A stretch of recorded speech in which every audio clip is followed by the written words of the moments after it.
Hello, everyone, everywhere. Pastor Bob Thibodeau here. Welcome to the Kingdom Crossroads podcast. Today, we are so blessed you're joining us.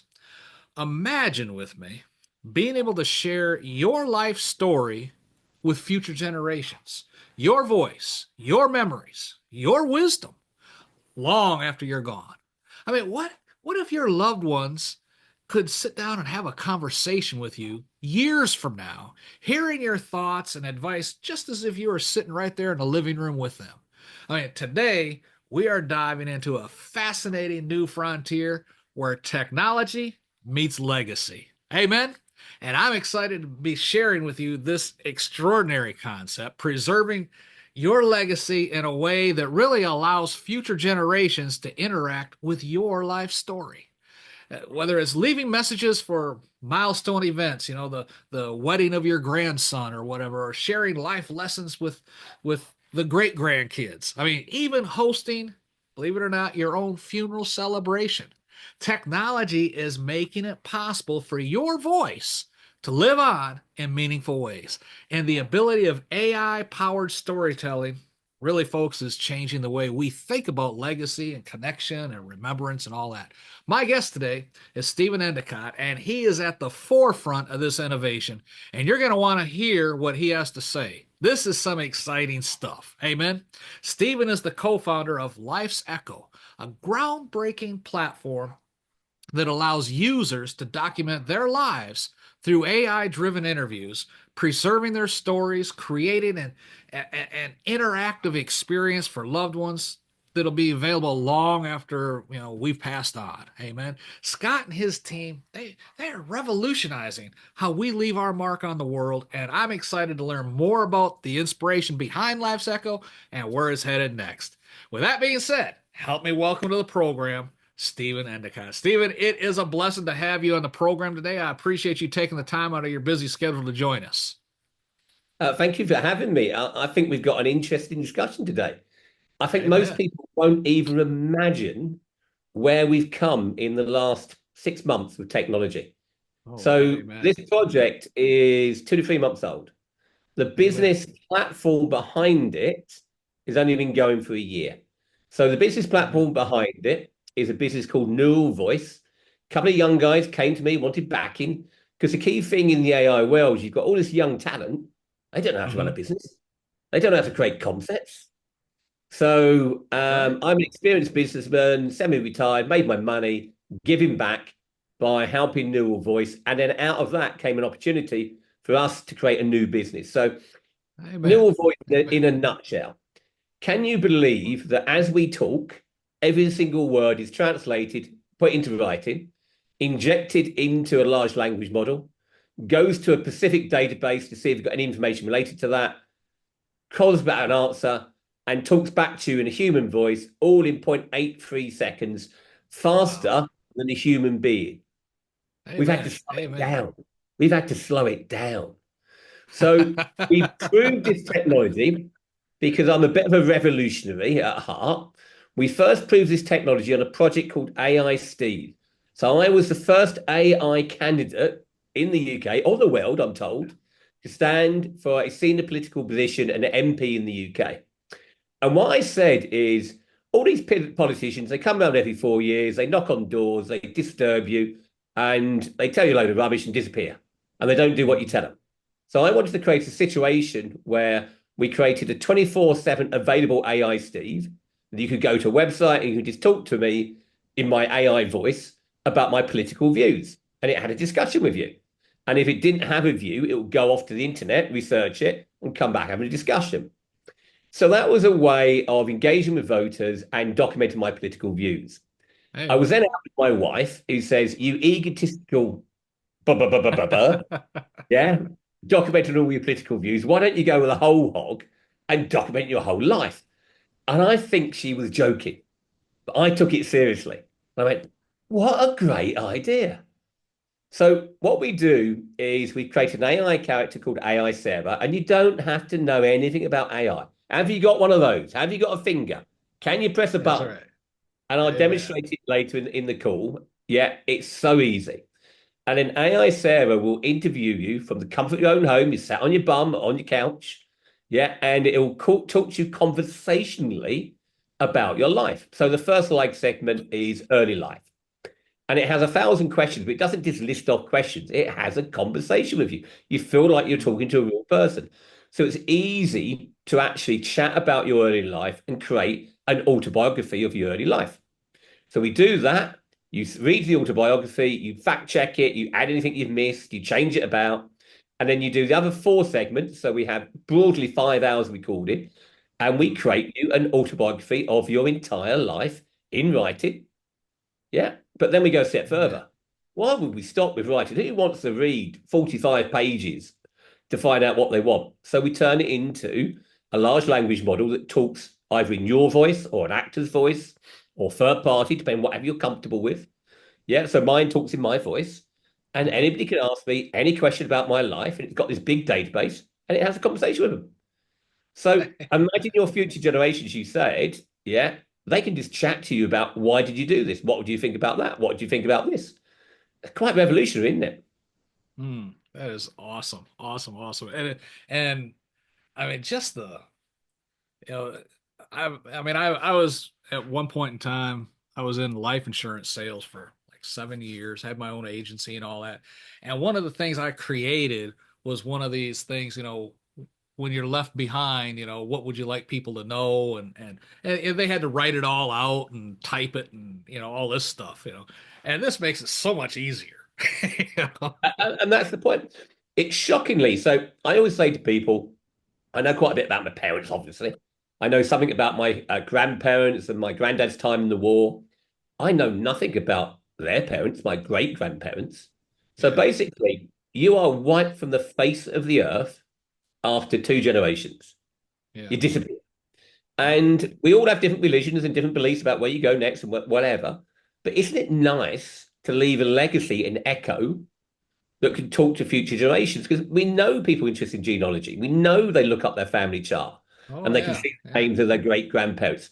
How about just talking to them and asking Yeah. them what they did in their lives? For example, me, what made you stand as the first AIMB, you nutter?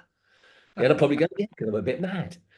But basically, it's really easy and simple to use technology. It's really revolutionary. It is primarily a genealogical tool for future generations. But, and here's where the controversial twist comes in. So we have an ethics committee because one of the things when you're doing this sort of technology, I'm a technologist, I'm a marketeer. You got to make sure you have experts in death, grieving, so you don't do harm. So we've got a Mhm. lady called Janet Dumfrey, who's a published author about the grieving process, about palliative care. We've got a director of a palliative care home. We've got doctors. We've got funeral care people. And we wanted to use them. And everything we do, we bounce around and say, yeah, is this good? Is this bad?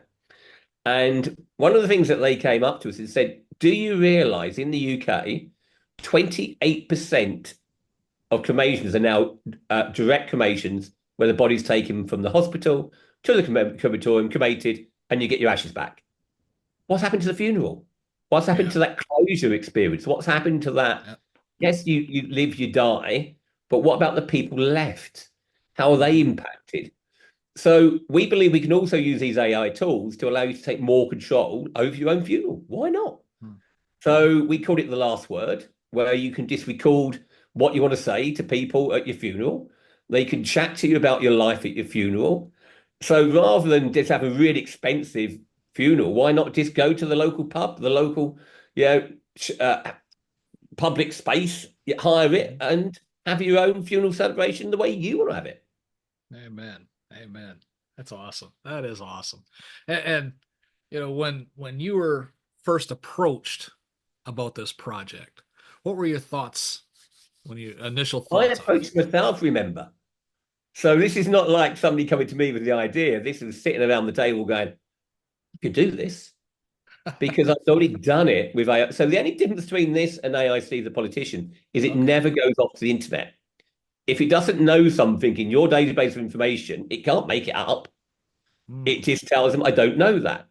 But here's some Okay. fascinating stuff. If you record 5 hours of conversation and it's documented, the AI can pick up your personality. So not Yeah. only does it talk in your voice, it sort of mimics your personality. And that's even scarier.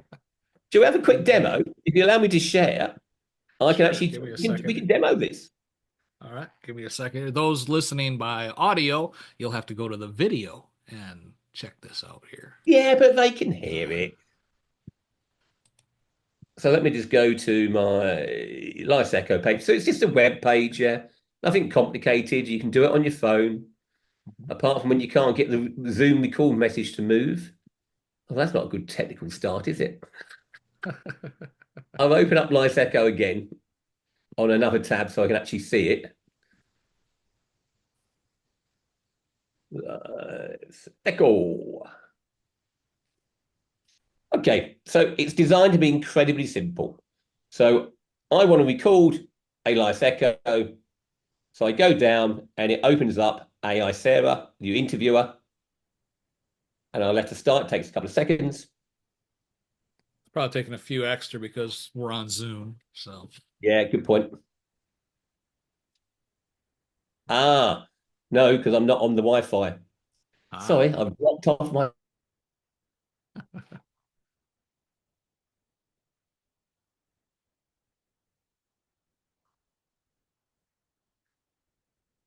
it's technology at work, folks. We're experiencing Wi-Fi difficulties. Internet connection is unstable, it's telling me. Isn't it typical when you want to demonstrate something? Of course. So I say is technology. I think The we're neat fucking thing up. about this, when you were doing your you know, MP uh, AI, and what was the reception on that as far as other members of parliament and all that good stuff? Okay, so a bit like this product, a bit Marmite. So I went around Brighton, traditional canvassing, handing out leaflets, talking about AI, Steve, and people thought I was a nutter and tried to run them. Yeah. When you actually stopped and they had a conversation, you explained it's about democracy being available 24/7, only doing what they say, allowing them to listen to my policies, allowing them to input to the policies with human beings creating the policies. They really liked it. And they also liked that we had validators, which is commuters going up to and down to London that could actually just vote on it. So they don't create the policies, they weren't involved in it. They could just vote and say, right, okay, yeah, I like this policy or I don't like this policy. So then we clarify whether it's the common man or the common lady, and we didn't have any left wing or right wing views. And we created a lot of really powerful policies.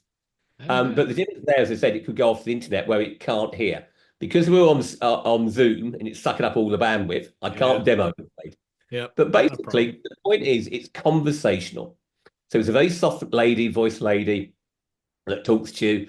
And yes, she's got a load of questions to get through, but she just has a chat with you. And it documents it, and that puts it into the autobiography. The autobiography is checked.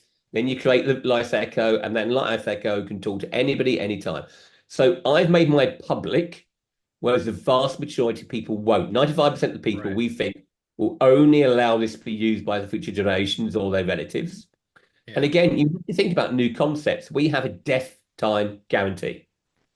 So you have a lifetime guarantee that says the product will last as long as lasting you. Well, it's a bit rubbish for this because you're dead when we're using it. So we had to think through, for example, how many years we'll guarantee that that recording we made accessible. So we've gone with 100 years, Wow. 100 years, because the I bet. storage cost of data, that only costs us about £15. It's Yeah. so Yeah. cheap to store data. So we're creating a trust fund outside of our business that we put X amount of our profits into or revenue into, so that if we did go out of business, it's still there.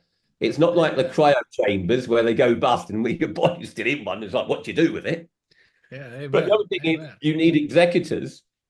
And it's a bit like having a lifetime power of attorney in the UK, we call it, where somebody, if you get infirm or mentally ill, etc., somebody can take over your finances, etc. Right. Yep. With this, once you record to the Echo, while you're live, you're complete control. You can wipe it, you can have it given back, you can delete it anytime you're live. What happens when you're dead? So we've had to appoint an executor and a deputy executor, and they will follow your wishes. They can't Amen. edit your life echo, apart from factual corrections, but they Hmm. can go, right, we want to delete it. Yeah, we don't think Amen. it's doing good. Amen. We think it's hurting the family, whatever. So Amen. yeah, What? it's like anything else. You're disappointed. You've got to think about these things Yeah. because we've True. got really powerful technology here, and we've got to make sure it doesn't do harm. Another one, for example, the ethics committee came up with is saying you've got to avoid relatively bereaved people becoming over dependent on talking to this tool. So you can only Mm, talk 1 hour at a time a day without taking a break. mm. So we don't Okay. tell people how to use it, but we're putting in Yeah. some common sense safety measures to make Yeah. sure that people don't misuse it as much Amen. as we can. Amen.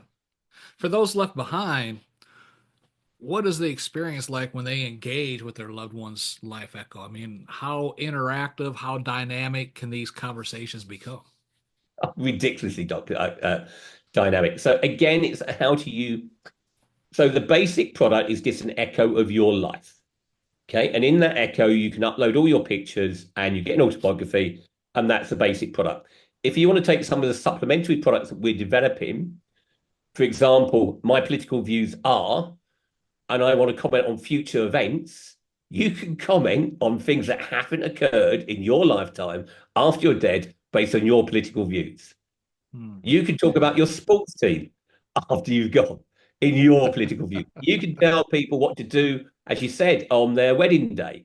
You can call this is the message I want to call on their wedding day, but it takes into context. Are they marrying a girl? Are they marrying a bloke? Because some of these things might change in the future. Yeah. So Yeah. it's really interesting technology. It's really sophisticated technology, but it's not downloading you. It's not making you immortal. This is merely an echo. It's not Yeah. you. It's just an Amen. echo of your thoughts and your life. Amen. What happens if the echo is asked something that wasn't prompted during the interviews with AI Sarah? It has to say, I don't know. Hmm. It has no, you can't make stuff up. This is Yeah. your life story. These are your Yeah. memories. Yeah, Can it you has to add be stuff that what it's that got. Sarah doesn't ask? I'll give you one thing that we've had to add, we didn't think of, right? So I recorded my life's echo, and somebody said, when did you die, Steve? Ah, yeah, they are going to ask that, aren't they? And how do we get that information when they're already dead? So we've had to add it back into responsibility of the executor to record and notify if they've died, so we can record it as part of the life echo. Mm, You just don't think amen. about these things, and we're a new business, but we're Yeah. trying Amen. not to do great harm. We're trying to be Yeah. responsible. It's a powerful technology. I think it's fun. So for Amen. 499, which is broadly $600, you can have a personal autobiography, the same as a rich and famous person does, with all your pictures and all your autobiography, and record it. And we think that's a Amen. giftable price. So Yeah. we want Amen. kids to give it to their parents on their 60th, their 70th, their 80th, at Christmas, at New Year, at Thanksgiving. Yeah. And we think it's a product you can also buy. But again, we know we're going to make money, but we're trying to use that money to do some good. So again, our Yeah. ethics committee have come up and we've pledged to give 5% of our licenses to people who need them. For example, people going from assisted dying. So we just got a new bill in the UK going through at the moment. You might have heard about it, where you're allowed to kill yourself, a bit like they Yeah. do in Switzerland. This is radical for the UK. Hmm. Yeah, but Yeah. what an awful experience, both for the person and the family. If you're that ill that you want to end your life and it takes about 3 months to get permission, Mm. what a great thing to be able to record your life in that period and leave Yeah. the legacy for the people left behind. And we're going to give those licenses away free. Because if you've Mm. had that bad luck, Yeah. you need a break. Yeah, and we're Yeah. also talking Amen. to dementia. My mum, I lost my mum to dementia way before this technology was built. I Yeah. loved it if my mum could have recorded herself Oh yeah. before it got too late. She would Yeah. have talked to Amen. herself, literally talked to Amen. herself on the echo and loved it. Has So anybody there's ever lots of reported good that it things. felt like creepy or anything like that? Absolutely. All the press, the Really? thing they say, they call me a ghostwriter. They say it's creepy, it's weird, and partly they're right. This is Yeah. not a product for everybody. Yeah, we Mm. think this is probably 1 in 10 maybe likes it, and nine goes, oh no, I don't want to do that. But we don't know. And I Is think it will vary by age, and I think it will vary by country. I think yeah. America is probably going to be more up for it than Britain is because we're a bit stuffy shirted over here.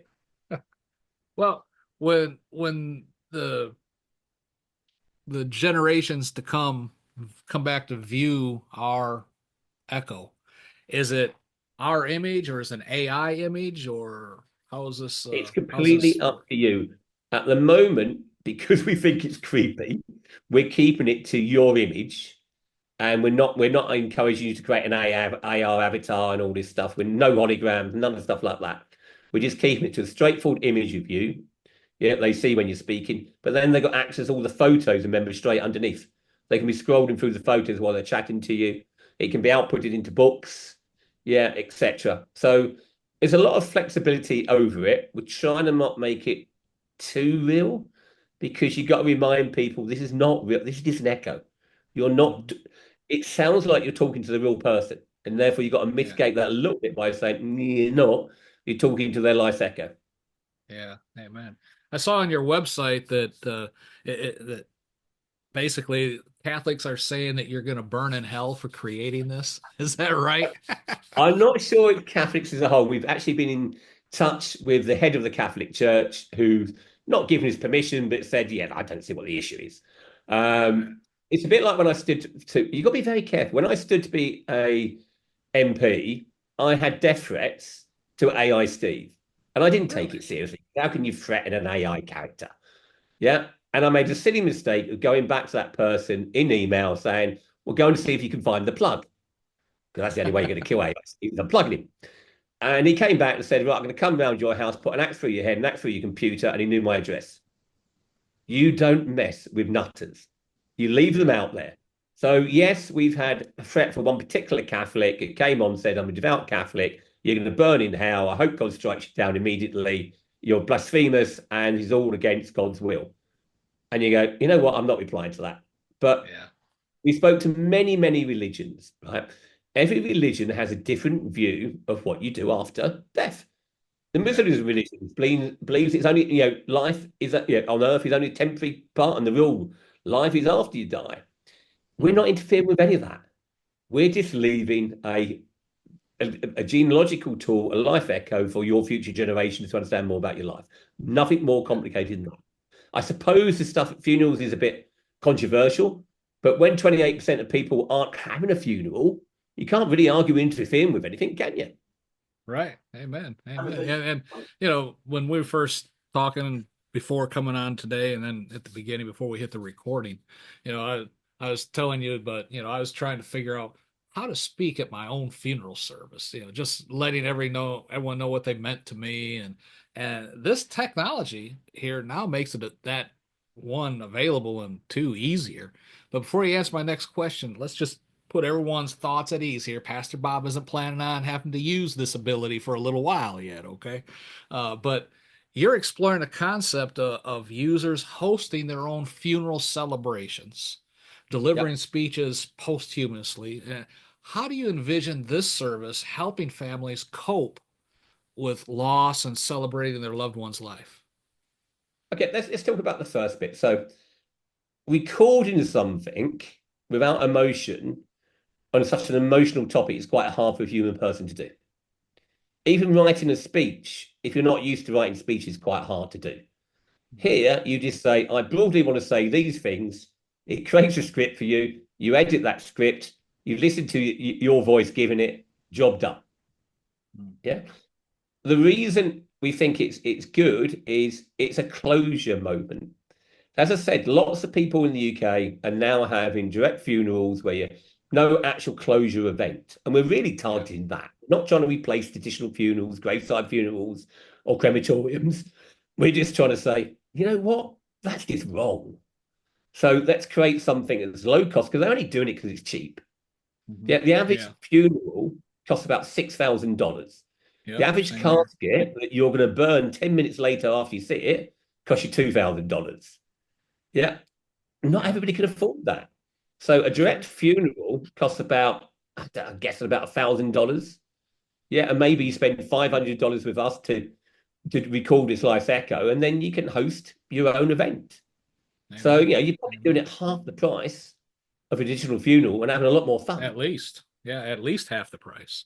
So And we probably think about that's what 80%. we correct, and we think that, and again, because we've got the ethics committee and experts on grieving, they believe that the closure moment of a funeral is actually crucial to the grieving process. Mhm. It gives that focus of accepting that that loved one has gone. Yeah. And if you don't have that, they believe that's highly dangerous. So they like Echo and want to use it for these direct funerals. They're a little bit more, well, not sure compared with a normal funeral, but hey, guys, it's a personal choice. Yeah. Right? I'm an egotistical what's it, so I'm not going to speak at my funeral. Yeah, it sounds like you may be, Pastor Bob, but not everybody. Probably. Yeah. Not everybody. Here's an interesting one. So we would love to host the first AI funeral, right, and get it on TV and everything. How do you get people to volunteer for that? Because most people record their echo at least 5 years, 10 years ahead of dying. So it's like, oh, okay. So we've got to be very careful how Yeah. you go to people and say, oh, do you want an AI funeral? Because you're nearly gone. Yeah. That's true. You know, Insensitive. 5 or 10 years ago, this technology, it just wasn't available. AI wouldn't hear anything like that, but I mean, hadn't even thought of it. And now we have it because of the advent of AI. And as AI continues to evolve, where do you see Life's Echo heading in the next 5 to 10 years? I mean, are there any exciting new features or expansions already on the horizon that you're working on? Okay, so there's some expansions we're working on at the moment, which are interesting. So why have we focused on death? Why isn't this just a digital diary autobiography that you create and carry around with you during life? So one of our extensions is working that out, working out how we create a digital diary you just talk to. You don't have to write anything down. And it creates yearly summaries of your life, etc. And you go, yep, that's good, and filed away under that year so you can look back at it along with the photos. So that's Mhm. a natural extension. It might be under a different brand. We're thinking about creating a digital twin when you're first born, because you don't remember anything about your first 5 years. So why don't you get your mother to actually record you and record what you do and get some video and upload it and have it all as a digital twin for your early life? So it's an interesting space where this is going. Amen. Yeah. And there's lots of Amen. other stuff. So I'll give you a shocking thing the teams are working on. Yeah. Friendship AI. Mhm. So you can go online and you can create your own friends with their own characters and their own personalities, and you can talk to them. And it remembers everything about that conversation. The more you talk to them, the deeper the friendship grows because the more they know about you. And then you can Amen. allow other people to talk to those friends. And you can talk to famous people who haven't got time to talk to you. You can talk to influencers that haven't got time to talk to you. So the Amen. technology behind, yeah, Life Echo is going to go into a lot of different aspects of our life. And the Amen. key thing to remember is typing is inconvenient. So do you remember Betamax versus VHS, the old debate Oh about yeah. which format will Yeah. work? Yeah. Oh yeah. Yeah. We have a Betamax generation, and they're between 17 and probably 30. And they've been taught and brought up into typing. They don't do anything apart from typing. My kids, if I ever do a voice activated search on my phone, go, what are you doing? You're talking to your phone in public? Right. Well, that's what you do with a phone, kids. But they don't. They type. And if Yeah. you leave a message with them, they probably don't, they never leave a message back. They just type you a message back. So I call them the Betamax generation. Anybody under 17 is going to be brought up with voice activation because it's so much easier than typing. Why would you bother to type when you can just talk? Anybody over 30, yeah, like us, is going, actually, this is a lot easier than having to type. Yeah, I do It's that. But as a it's Betamax it's generation, funny you talk about that because there's a person I'm working with and I'll leave a message, through text, whatever, and then a little while later I get this voice message back. Like, just tell me, type in it. He'll leave this 3 or 4 minute message on audio, I got to voice listen notes, to. yeah, I don't And do. then I It's not type my back, culture. yeah, I just type it. Yeah, So, but that's I'm interesting old because fashioned. So, I am for typing on text because that's what I've always been brought up with text. yeah. But it's just to replace people not being willing to talk on a phone and being my kids being embarrassed because I'm talking to a phone. I just think it's obscure. Now the Betamax generation, you are dead, guys. You're the ones getting swept away. You're the old fogies, not me. Look, I'm modern. I can use AI. Hey, man. Hey, man. Well, I know what we just shared has somebody out there wanting more information. Hey, man. If someone wants to reach out, find out more, ask a question, maybe invite you on a program to do an interview like this, how can they do that? How can someone get in touch with you, Steve? Really easy. Lice Echo, you literally just type liceecho.co.uk into the browser. Or the easiest way to find me personally is AI Steve. I will be forever known in the internet is AI Steve. You type that in, you'll find the real Steve Endecott sitting behind. You'll find my LinkedIn, you'll find all my TV stuff, and you can see if I'm worth interviewed. Hey, man. Hey, man. I'll put links to all this in the show notes below. Folks, today, we have now explored the incredible possibilities that Life's Echo offers, right? Allowing individuals to preserve their legacy, share their wisdom, continue meaningful conversations with loved ones long after you're going to be gone. Whether it's capturing life stories, leaving messages for future milestones, even planning your own personalized farewell, this technology is revolutionizing really how we think about memory and connection. I mean, I love it. Amen.